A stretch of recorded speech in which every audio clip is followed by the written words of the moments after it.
ainsi prié. Amen. Amen. Vous pouvez prendre place, que le Seigneur vous bénisse. Nous continuons à persévérer. Nous continuons à persévérer. La parole est claire. Dieu nous a parlé de la persévérance. Dieu nous a parlé de la persévérance afin que nous puissions comprendre et savoir ce qui nous attend. Lorsque Dieu parle, celui qui avertit, c'est celui qui connaît. Celui qui avertit, c'est celui qui connaît, n'est-ce pas? Quand tu dis, Elia, ne fais pas ça, c'est parce que toi, tu sais que c'est mal. Amen. Notre Dieu a fait ça. Il a lui-même tout créé. Donc lorsqu'il nous avertit, c'est parce que il sait qu'il y aura des temps, il y aura des moments difficiles. Celui qui est averti marche en conséquence. Nous avions parlé la fois dernière, non pas que c'est une continuité, mais c'est une continuité aussi. Nous avions parlé de... C'était quoi notre thème? Le dernier message.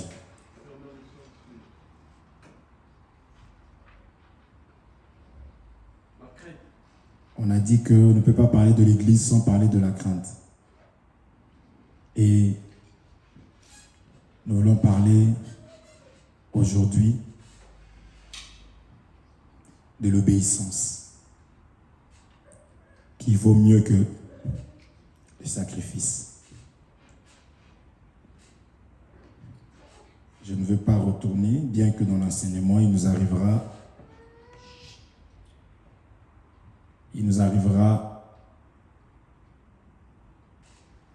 d'aller en arrière. Vous savez que la colonne faisait ça, aller en avant, en arrière. C'est ça que la Bible dit, souvenez-vous. Suivez. La Bible dit, souvenez-vous, souvenez-vous. Quand un enfant de Dieu n'oublie pas les enseignements. Vous comprenez? C'est ça qui nous permet de compléter, ainsi de suite. Et à un moment donné, tu vas voir que ça va déborder.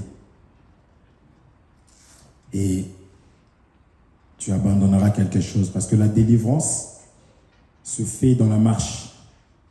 Ok? Dans pas beaucoup de temps, je vais essayer de faire peut-être 45 minutes. Parce que ça serait bien que nous puissions tout faire avant que les bien-aimés arrivent. Donc on a dit, l'obéissance vaut mieux que le sacrifice. C'est ce qu'il faut retenir.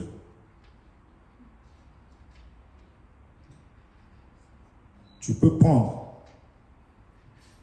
tout ton argent, toute ta richesse. Tu donnes à Dieu. Mais si tu n'es pas obéissant, si ton cœur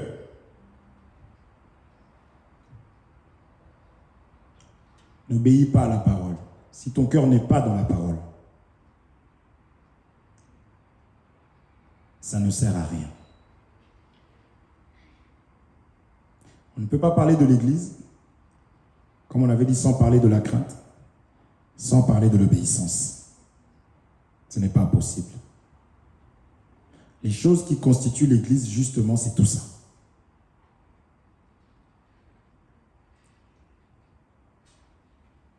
Lisons. Qu'est-ce qu'ils ont fait à ce téléphone-là? Pourquoi il se verrouille tout seul comme ça? Ingénieur. Ingénieur. Qu'est-ce qui se passe? Pourquoi mon téléphone? C'est le mien encore, hein? C'est mon téléphone, non? Pourquoi il me fait ça? Ah, bon. Ok. Lisons. Notre il est important sur Zoom de demander l'écriture de base. Et c'est ce que nous ferons. Là, je donne une écriture pour le thème qu'on a pris. Parce que même quand on donne un thème, aussi, il peut arriver que nous donnons le thème. Nous tirons le thème, d'accord, dans les Écritures. Ok? Nous prenons le livre de 1 Samuel, chapitre 15, verset 22. Merci, mon frère. 1 Samuel, chapitre 15, verset 22. Ça, c'est pour le titre, pour le thème.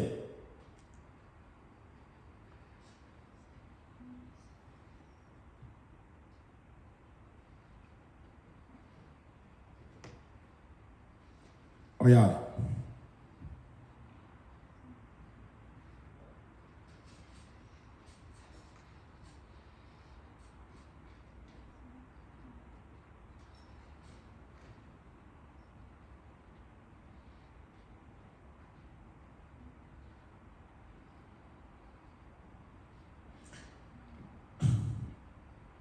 On va prendre ça. Donc bon, on va lire au 22. Samuel dit, l'Éternel trouve-t-il du plaisir dans les holocaustes et les sacrifices, comme dans l'obéissance à la voix de l'Éternel?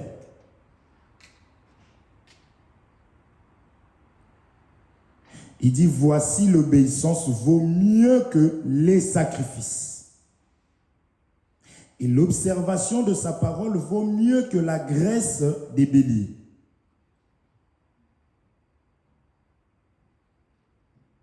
Je vais quand même vous expliquer rapidement. Ici, Saül était choisi roi par Dieu. Le peuple avait demandé un roi et Dieu va choisir Saül. Sauf que Dieu avait dit à ce roi, la Bible l'avait déjà dit, que le combat contre Amalek suivait. Le combat contre Amalek, Dieu avait des ennemis, notre Dieu, l'Éternel avait des ennemis. Mais Amalek, c'était l'ennemi qui était terrible.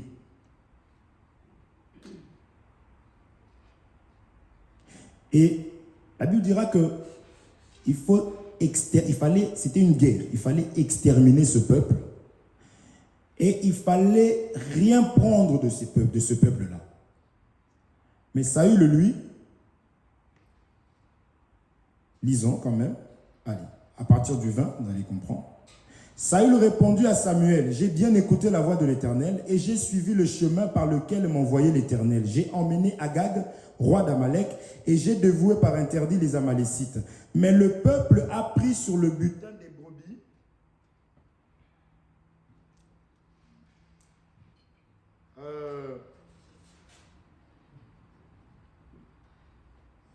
le peuple a pris sur les butins des brebis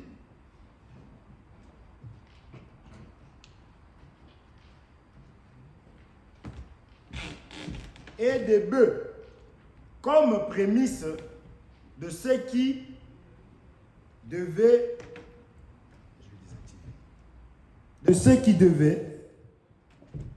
être dévoué afin de les sacrifier à l'Éternel ton Dieu à Gilgal. Dieu a dit qu'il fallait... Ce que Dieu a déclaré impur. Ce n'est pas le thème, c'est juste pour expliquer. C'est le thème, pardon, c'est juste pour expliquer. Ce n'est pas notre écriture de base. En fait, qu'est-ce qui s'est passé? Dieu a déclaré que telle chose est impure. Il n'en veut pas. Mais lui va quand même prendre ça, enfin le peuple, il dira que c'est le peuple. C'est vrai que c'est le peuple. Mais, vous comprenez? C'est le peuple. Mais qui dirigeait ce peuple-là? C'est le roi. Est-ce que vous comprenez? Parce qu'on a dit la fois dernière que si les enfants dans l'église se comportent mal, Dieu va demander des comptes au ministre. C'est pour cela que lui, il a intérêt à travailler de manière à ce que Dieu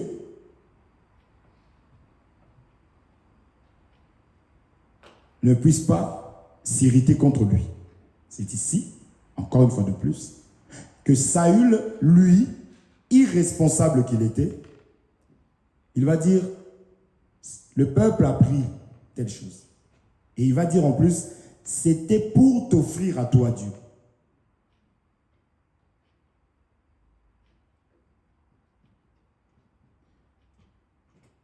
On va lui dire, Dieu ne prend pas plaisir à ce qu'on lui donne.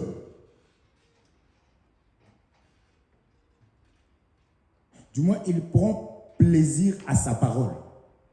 Or, celui qui obéit à la parole de Dieu, Dieu agrée cette personne-là.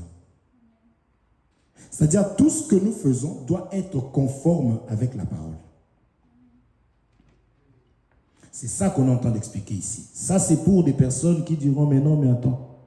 Oui, mais bon, c'était pour. Parce qu'il y a des personnes comme ça qui volent et l'Église prend ça. Et ces personnes continuent. C'est ce que dans Jérémie, on avait vu, dans Jérémie 23. Dieu était en colère, il dit, vous fortifiez la main des méchants. Une personne qui vit mal, on lui dit, tu vis mal. La personne se fâche, se fâche. Si c'est la personne qui te payait ton passe Navigo, elle arrêtera. Et toi, tu béniras le Seigneur, parce que Dieu n'a pas voulu que tu sois souillé. Souvenez-vous que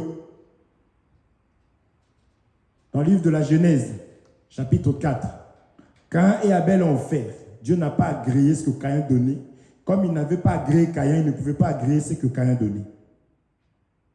À cause de son état dans lequel il était. Son cœur n'était pas disposé.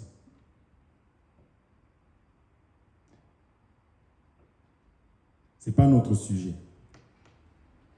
C'est pour ça que l'homme de Dieu va lui dire que l'obéissance vaut mieux que les sacrifices. Ce que tu donnes à Dieu doit être en harmonie. Du moins, ce que tu donnes à Dieu, c'est toi. Donc si la chose est impure, si toi, ton cœur n'est pas droit, c'est-à-dire tu n'es pas dans l'obéissance à la parole de Dieu, Dieu ne prendra pas parce que ce que tu lui donnes aussi ne servira à rien, c'est aussi impur.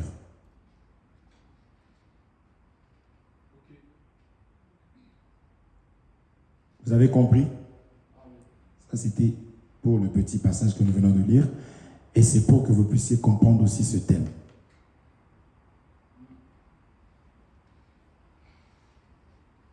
Je ne peux pas accepter qu'une personne manque le culte pour aller travailler, gagner plus, non. Pour amener à l'église, non. Je serais méchant. C'est ça la méchanceté, parce que l'amour, c'est de donner le royaume à quelqu'un. Donc l'enseignement. Vous comprenez? C'est une façon de dire que donne-moi ton argent, mais toi, va mourir s'il faut. Ce n'est pas mon problème. C'est pour cela que nous parlons de l'obéissance qui vaut mieux que les sacrifices. Vous avez compris? Nous prenons notre temps, parce que nous aimons bien expliquer, que nous puissions bien comprendre. C'est comme cela que nous allons abandonner les choses. C'est comme cela que nous allons plus raisonner, mais nous allons être agréables à Dieu. Donc, ne me dis plus, je bénis le Seigneur, on a notre sœur qui aime bien me faire mal au crâne. Oui, je vais travailler les dimanches. Je dis, mais je ne peux pas. Oui, comme ça, parce que à chaque fois je te vois là, voilà, on a besoin d'argent. Je dis, mais non, c'est diabolique ce que tu me proposes. C'est comme cela que Jésus lui pouvait dire à Pierre, arrière de moi Satan. La pensée, hein, c'est pas la personne, mais la pensée là. On disait à un enfant de Dieu, lorsque même il choisit un travail, la première des questions qu'il va poser, c'est quoi les horaires? En ce monde, j'aurai quand même le SMIC. Ça, c'est quand même. Quand même. Mais nous, c'est les horaires. Pour te dire qu'à chaque fois que tu diras, en fait, je travaille ce jour-là. Si on t'a trouvé dans ce travail-là, tu vas changer de comportement par l'enseignement, avec la connaissance, avec le désir, parce qu'il faut vouloir. Hein. Dieu demande qu'est-ce que tu as entre tes mains. Seigneur, ce peuple-là est là, il a faim, il n'y a rien à manger. Qu'est-ce que vous avez, vous? Moïse va sauver le peuple. Mais comment? Tu as quoi dans ta main? C'est-à-dire, Dieu faut qu'il voie en toi la volonté. Il faut que tu aies un cœur bien disposé et Dieu va accompagner ça. Mais si toi-même tu refuses, on voit que tu ne veux pas. Mais tu dis, bon, si Dieu veut, ça sera comme ça. Non, le diable fera, il va t'accorder ça, tu diras que c'est Dieu pour t'éloigner. Vous comprenez? C'est pourquoi la parole de Dieu est donnée pour attirer. En fait, plus tu écoutes la parole, plus tu es attiré vers le Seigneur. Vous comprenez? Donc à chaque fois que cette sœur-là parle avec une autre pour le travail, elle revient vers moi. Elle me dit, mais par rapport à la parole, regarde un peu comme ça là, mais. Même le fait de trop travailler et ne pas passer du temps avec tes enfants, ne donne pas à tes enfants l'argent sans ta présence. Même une femme, la femme elle a besoin de son mari. C'est vrai que certaines personnes mariées, quand elles viennent me voir, bon, on va travailler de nuit, je dis, L'argent, la présence, l'affection, surtout dans un couple, dans un temps où il y a beaucoup d'infidélité, il faut faire très attention et être très sage. La nuit, reste avec ta femme. Le sommeil déjà de la nuit là et du jour, c'est différent. Après, tu risques, tu travailles, tu as de l'argent. Tu dis, bon, moi j'arrive à dormir. Mais ta voisine, elle se réveille à 8 heures. Elle commence à faire son ménage et toi, tu te réveilles. Parce que pour toi, tu viens de commencer, non? Et tu vas te fâcher aussi. Ah non, je vais monter. Mais il est quelle heure? Il est 11 heures. Mais je dors, mais non. Dieu a dit que la nuit a été faite pour.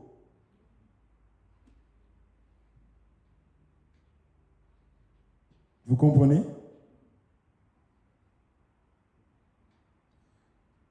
Que Dieu vous bénisse. Allons lire notre écriture. 2 Rois chapitre 5. À partir du premier verset. Donc nous sommes sur cette écriture. Donc lorsqu'on te demandera, parce que j'arriverai, le titre qu'on a donné, l'écriture que nous allons exploiter, c'est là-dedans. Je vous laisse écrire.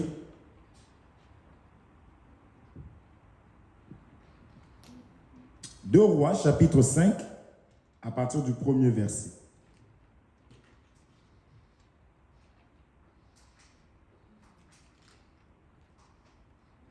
Donc, 2 Rois, Roi, R-O-I-S. C'est une école, nous apprenons.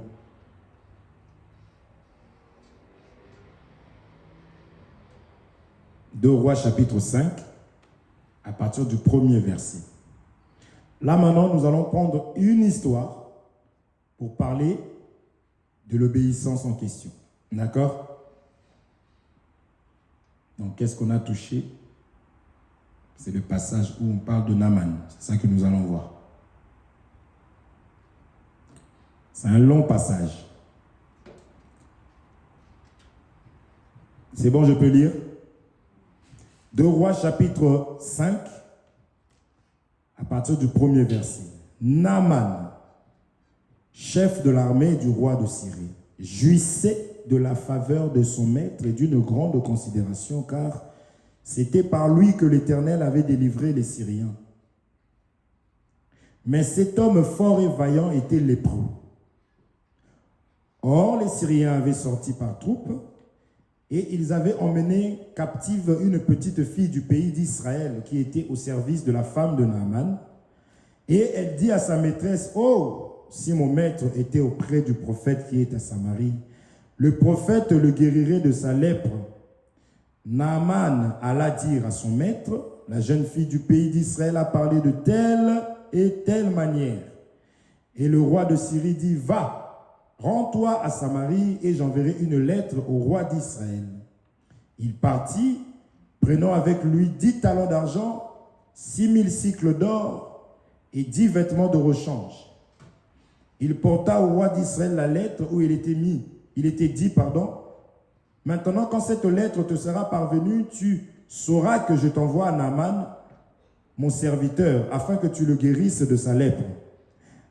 Après avoir lu la lettre, le roi d'Israël déchira ses vêtements et dit, suis-je un Dieu pour faire mourir et pour faire vivre, qu'il s'adresse à moi afin que je guérisse un homme de sa lèpre?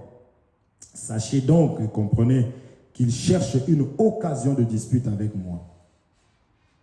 Lorsqu'Élisée, homme de Dieu, apprit que le roi d'Israël avait déchiré ses vêtements, il envoya dire au roi, « Pourquoi as-tu déchiré tes vêtements?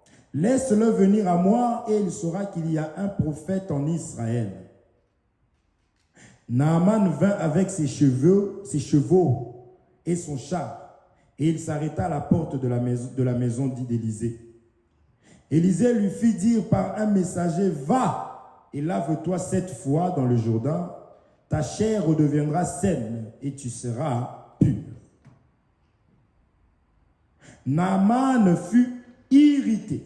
Il s'en alla en disant, « Voici, je me disais, il sortira vers moi, il se présentera lui-même, il invoquera le nom de l'Éternel, son Dieu, il agitera sa main sur la place et guérira le lépreux. Les fleuves de Damas, l'Abana et le Parpar, ne valent-ils pas mieux que toutes les eaux d'Israël? Ne pourrais-je pas m'y laver et devenir pur? » Ils s'en retournaient et parlaient avec fureur.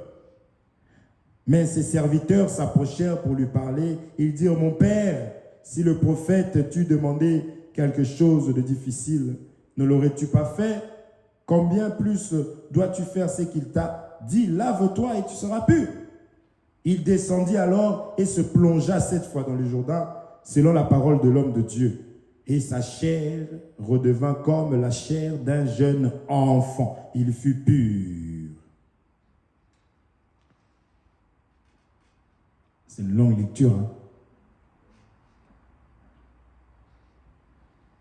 Ici, nous voyons donc Naaman. La Bible nous dit ceci. Cet homme était un vaillant. Il était considéré. Nous savons qu'un vaillant, c'est une autorité. C'est un grand. Il était considéré. Il jouissait de la faveur de son maître. Donc, Naaman était bien. Dans un premier temps, on nous fait comprendre que cet homme était bien, il n'avait aucun problème, il n'avait aucun souci. À la manière du monde, il avait de l'argent. Il avait la gloire, il était considéré. C'est ce que le monde appelle la paix. C'est-à-dire qu'il avait l'argent et il avait la gloire. C'est-à-dire que les hommes le respectaient. Le monde a besoin que de ça. J'ai de l'argent, je me réveille, quand je veux, j'ai de l'argent. J'ai des personnes à mon service, des personnes que je commande. Donc, je suis bien. Et en plus, quand je sors, la manière dont on me salue, parce que quand tu es considéré, vous comprenez ça? Ça, maintenant, selon le monde ici,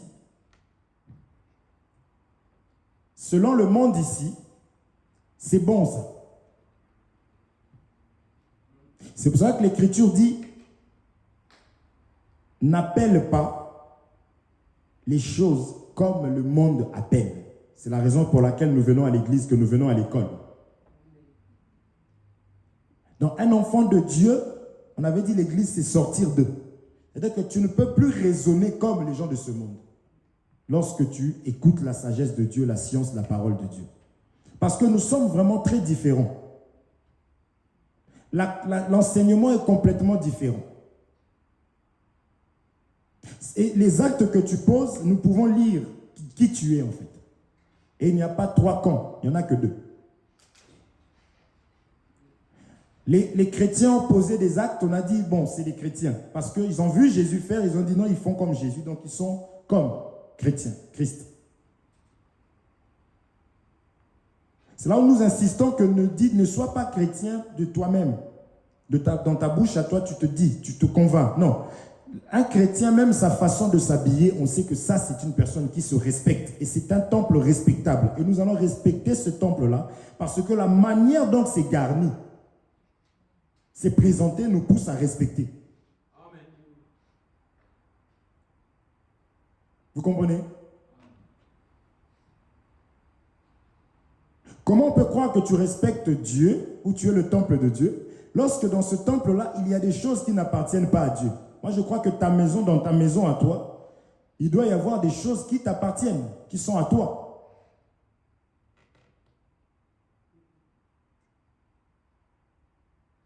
Il y a des personnes comme ça, dans leur maison, il y a des choses volées. Ça appartient aux gens, dans la maison. Et dans cette maison, la personne essaie d'appeler le Seigneur, que le Seigneur puisse régner. Non. Et pareil, dans nos vies, le temple véritable, c'est nous. Dans le cœur, on doit avoir seulement les choses de Dieu, parce que c'est le temple de Dieu. Amen. Quand tu peux avoir une mauvaise pensée, il commence à monter, prie, jeûne. Quand tu commences à avoir la convoitise, prie. Parce que la maison là n'est pas à toi.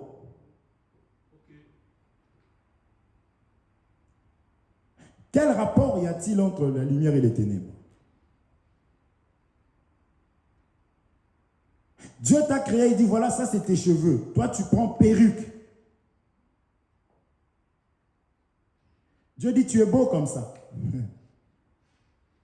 Je t'aime comme ça. Je t'ai fait comme ça parce que pour moi, tu es parfait. Quand il a fait l'homme, il a dit, cela était très beau. Mais toi, tu prends, tu achètes quelque chose que le monde a fait, qui ressemble, c'est une copie de ce que ton Dieu a fait. Et toi, tu prends la contrefaçon, tu mets, tu poses.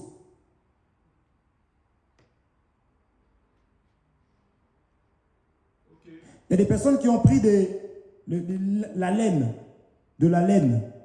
disant que non, ça vient de quelque chose que Dieu a créé. Donc si je mets, Dieu s'il voulait que tes cheveux soient des cheveux du bouc, ou de l'agneau, ou du brebis, il t'aurait donné les cheveux, les poils. Dieu a voulu que tu, comment on appelle ça? Les sourcils. Tu dis, non, non, non, Seigneur, moi je voulais que ça monte comme ça. Et ça aille plus loin, jusqu'ici. Donc, comme tu m'as raté, je rase et je me fais un tatouage.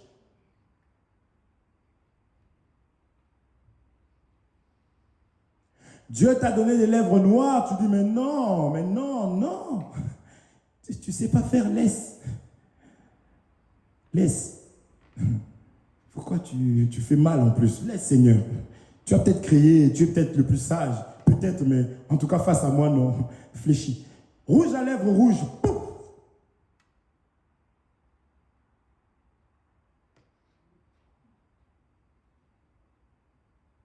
Les joues. C'est noir. Pourquoi? Comment on appelle ça? Fer à quoi? Phare à joues. Phare. Ce qu'on trouve dans les véhicules.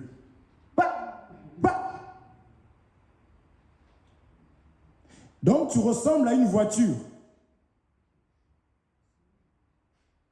Et maintenant, tu veux qu'un homme puisse t'aimer. Toi, tu es une voiture.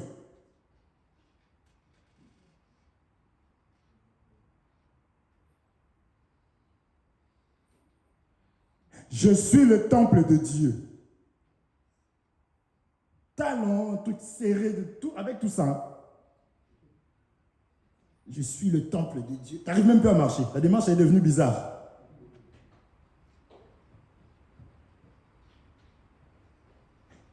Ça, c'est le monde. Il faut faire la part des choses. Ça, c'est l'enseignement du monde. Non, moi, je ne me trouve pas belle comme ça. Mais c'est un problème. Parce que ce n'est pas toi qui t'es fait, mais c'est une personne qui a voulu que tu sois comme ça. C'est une personne qui t'a créé comme ça. Donc tu dois dire je suis ce que Dieu veut que je sois. C'est une fierté. C'est comme cela que tu as commencé avec un homme, Grégoire, il t'a lâché. Parce que la manière dont Dieu t'a fait, ta moitié, c'est une autre personne. Mais lorsque cette moitié, peut-être que tu l'as croisée plusieurs fois, mais comme tu ressembles à une voiture, un camion, lui ne voit pas ce qui ferait la joie de son cœur. On appelle ça moitié. C'est comme cela que tu es célibat, tu te mets avec quelqu'un, ça se termine, et la personne te rejette, elle n'arrive même pas à te supporter ni à t'aimer. Or, quand tu te mets avec la personne qui était destinée pour toi, en étant comme Dieu t'a fait, vous allez vous entendre, même dans les faiblesses.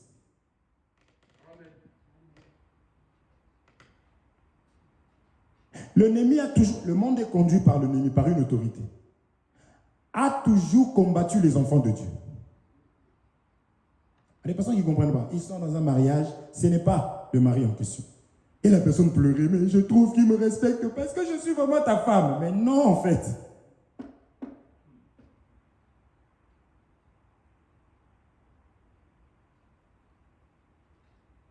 Vous comprenez?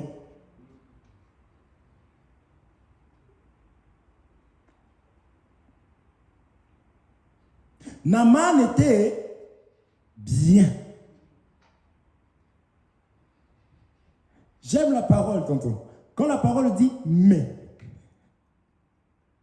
même nous à la maison, franchement, tu es un bon mari, tout ça, je trouve que, oh Seigneur, j'attends la fin. Là, la parole dit « vaut mieux la fin d'une chose plutôt que son commencement ». Franchement, il n'y a aucun problème, les enfants, tu t'en occupes. Mais, boum, boum, boum, boum, boum, boum. C'est ça que j'oublie tout ce qui a été dit avant. Mais c'est bien, il faut commencer comme ça. Il ne faut pas parler à une personne comme si elle ne fait jamais rien de bien depuis qu'elle a existé. Ça fait mal. Il faut dire les bons côtés et dire ce qu'il y a à travailler. Vous comprenez? Naaman était vaillant, Naaman était considéré. Mais cet homme vaillant était lépreux. Ça casse tout.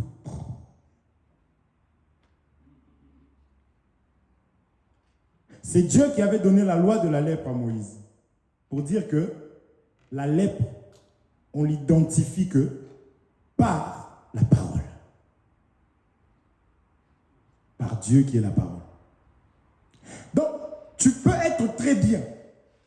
Tu penses vraiment que toi, il y a des hommes comme ça. Hein? Oh, mais toi, tu dois bénir Dieu de m'avoir. Rien qu'en faisant là, on voit la lèpre, une quantité de lèpre. Parce qu'un homme qui est de Dieu est humble.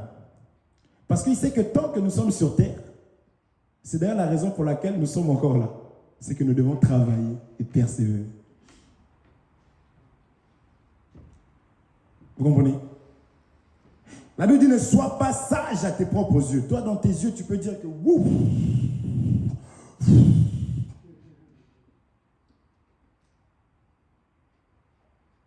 C'est pour cela que dans un couple, il faut accepter la personne qui te connaît mieux que tout le monde après le Seigneur, c'est ta femme, c'est ton mari. Donc quand ton mari te parle, crois à ce que ton mari te dit. C'est comme ça que dans un couple, il faut que vous arriviez à vous encourager. Dire, tu as telle capacité. Parce que quand tu te déchaînes, même si tu le fais que pendant 2 jours, je vois un autre homme. Donc, persévère. Je dis à ta femme, regarde, dites-vous ça. Et acceptez aussi des reproches. Okay. Puisque si déjà vous vous êtes promis fidélité, amour, de mourir ensemble.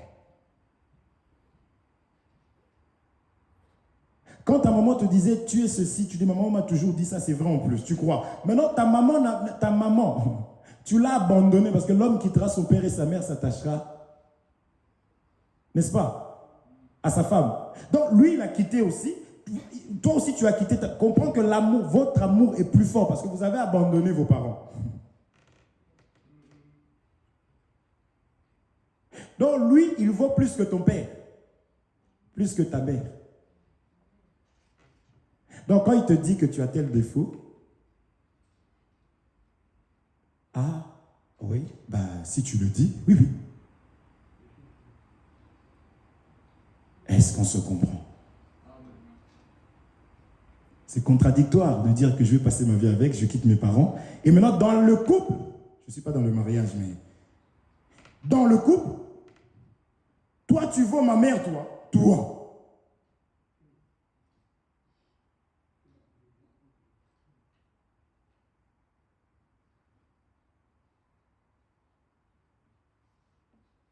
Il y a même, comprenez mon langage, il y a même des insensés comme ça qui osent dire, toi, tu ne vaux même pas mon ex. Tu l'appelles en plus ex. C'est vrai qu'il ne faut pas répondre, ça c'est la folie. Tu vas comprendre que ça c'est... Ton ex qui n'a pas pu t'épouser, qui a vu tes défauts, il est parti en courant.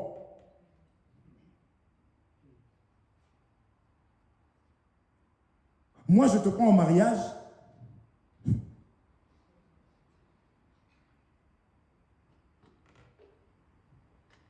Tu dis à ton mari, toi, t'es bête, toi.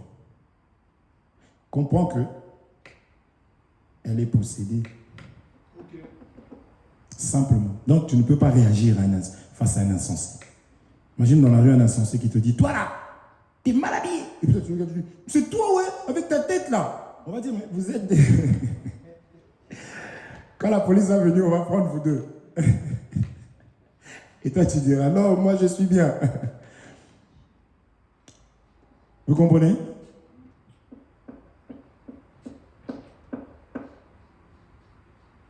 Naaman était considéré selon le monde, mais dans la sagesse de Dieu, on a vu que cet homme était lépreux. Et la fille qui va parler là, vous allez voir qu'elle était israélite. Donc, c'est un Israélite. Frère, un enfant de Dieu qui est enseigné ne voit pas les choses comme tout le monde. Tu vois ton enfant malade, le monde va dire, oh là là, ça je pense qu'il va y passer. Mais toi tu regardes, tu dis, oh là là, Jésus va se glorifier.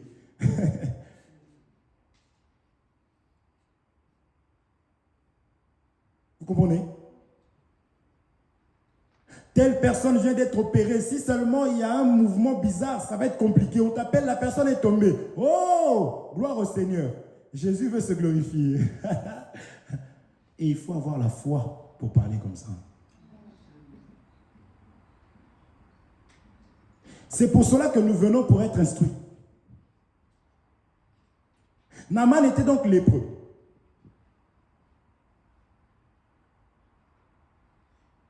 Je passe tout ça.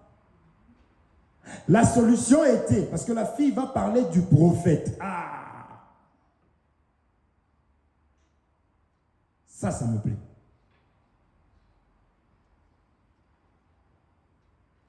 La fille va parler du prophète. Donc la solution,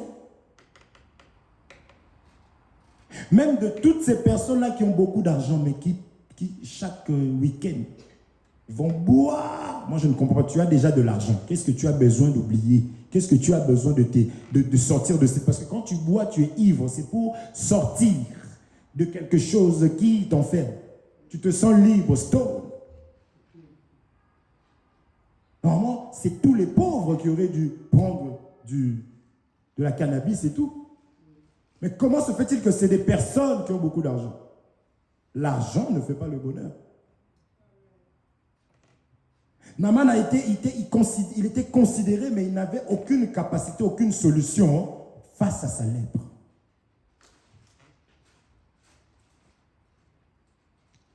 Il n'y avait que le prophète. Donc Naaman était sale, je prends la lèpre comme étant le péché, aujourd'hui.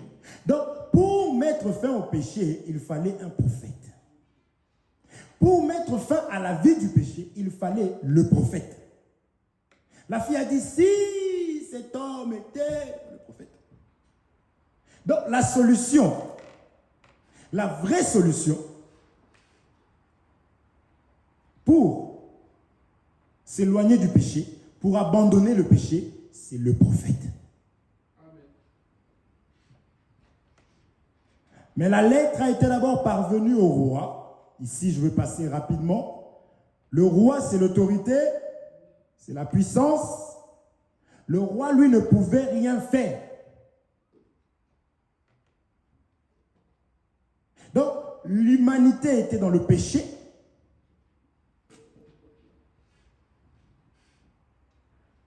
L'humanité était enfermée dans le péché. Naaman. Si je te dis, donne-moi le nom de Naaman. Pécheur. Je vais t'aller me dire Adam. C'est Adam que Dieu secourt. Vous comprenez? Donc, il fallait apporter la solution. Mais le roi ne pouvait rien faire. Si je te dis, donne-moi le nom du roi.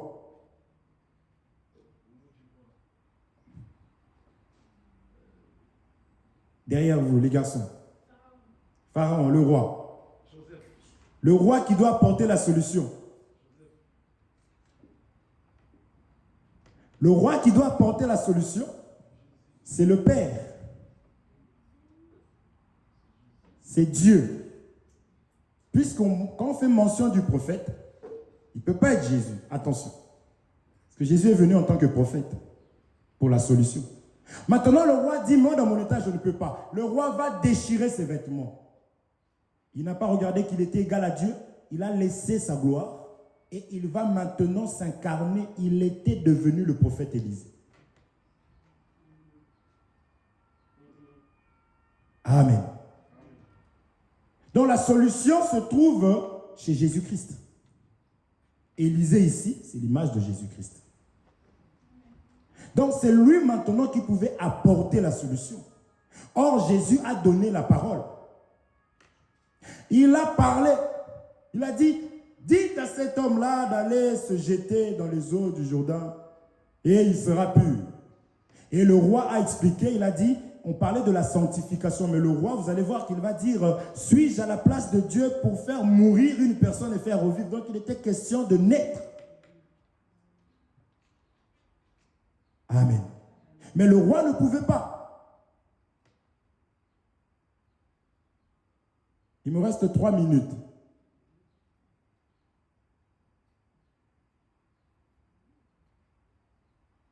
Il me reste 3 minutes. Non, je ne peux pas lire Exode chapitre 7. Dieu vient voir Moïse, parce que Dieu doit se représenter dans ce qui est visible. Il lui dit, Moïse, moi je t'établis Dieu d'envoyer un homme qui sur terre est représenté Dieu. Or Moïse n'a jamais pu sauver parce qu'il avait la langue embarrassée. Amen. Le Père ne peut pas sauver. Mais il dira, voici je mets Aaron. Aaron sera ton prophète. La solution était chez Aaron. Amen. Donc Aaron là c'est Élisée. Alors le véritable Aaron, le véritable sacrificateur, le souverain sacrificateur, c'est Jésus-Christ. Amen. Or il était question d'aller libérer le peuple d'esclavagisme. Est-ce que vous croyez que Naaman était en esclavagisme? Oui, la lèpre. C'est la mondanité, c'est le monde du péché, c'est la vie du péché. Amen. C'est pour cela que la fille va dire que si il n'y avait que le prophète qui pouvait lui apporter la solution. Amen. Je veux te dire que dans ta vie telle que tu es là, il n'y a que la parole de Dieu qui puisse nous apporter la solution. C'est pourquoi j'ai parlé des gens qui ont beaucoup d'argent mais qui se droguent. Il n'y a que la parole qui donne la paix. Il n'y a que l'enseignement et la connaissance qui te garantit la sécurité et la paix. Pour montrer que cet homme-là il était dans la vie du péché, le prophète va parler. Parce que nous croyons à la parole du prophète. Jésus a parlé, on ne l'a pas vu, nous. Mais mon juste vivra par. Donc lui, il voulait voir Élisée. Il voulait qu'Élisée vienne, qu'il agite, qu'il lui fasse tout ça. On n'a pas besoin. Jésus est mort pour moi, j'y crois. C'est ça le problème. C'est vrai que même quand on adore Dieu, on voit l'attitude de certaines personnes, au fond, ça énerve. On dirait que tu as du mal à comprendre que c'est Dieu, le culte est à l'honneur de l'Éternel. Quand nous venons pour le Seigneur et que nous adorons. Il y a des gens qui ont les yeux ouverts comme ça. Je me dis, Seigneur,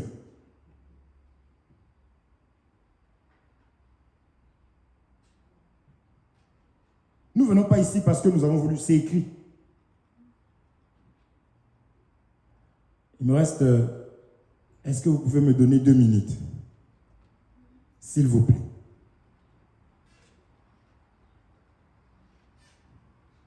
J'ai 1 minute. Le frère dit même 5. Maintenant, nous, Jésus, on ne l'a pas connu. Cet homme étant lépreux, il était dans tout son état. C'est là où nous disons que quand quelqu'un est dans le péché, vous voyez que cette personne-là devant vous ne raisonne même pas bien. On ne peut pas suivre. Je crois que demain, nous aurons des gens qui vont venir, qui vont nous gifler. On va dire, oh, gloire au Seigneur. Ah ouais, la gifle là, ah ouais, punaise, il a médité. Hein? Oh. Et puis, oh, toi aussi, ah, mon frère, que Dieu te... Vous aussi, ne m'incitez pas. Mais comment il a pu te taper? Mais non, mais quand même. Des païens. Est-ce qu'on se comprend? Parce que nous croyons à ce qui est écrit. L'obéissance vaut mieux que le sacrifice. Vous comprenez? Dans son état, l'autre, il voulait. Il y a des hommes comme ça, c'est quoi? Ils sont renfermés dans des églises. Tu arrives comme ça, viens ici, la main. Tu veux seulement qu'on t'impose les mains. Toi, la connaissance, tu n'as pas, mais tu veux la solution seulement par le chemin le plus facile. Et cet homme lépreux comme ça, quand vous voyez des hommes comme ça, dites qu'ils sont lépreux, charnels. Il dit, mais il n'y a pas des eaux ici, là, à la Bana, les eaux de papa. Vous comprenez? Mais ça représente les églises. Donc le Jourdain, on va prendre ça comme étant l'enseignement. Je m'arrête là. Je pensais, je m'excuse. Dieu m'a conduit comme ça. Donc il y aura la suite. On mettra l'obéissance, vaut mieux que le sacrifice. Donc il y aura, jeudi, nous allons encore exploiter. Que Dieu vous bénisse. Amen. Nous allons élever nos voix, bénir le Seigneur pour cette grâce qu'il nous a donné encore de pouvoir apprendre que l'obéissance, c'est ce qu'il veut. Dis à Dieu de t'aider à obéir.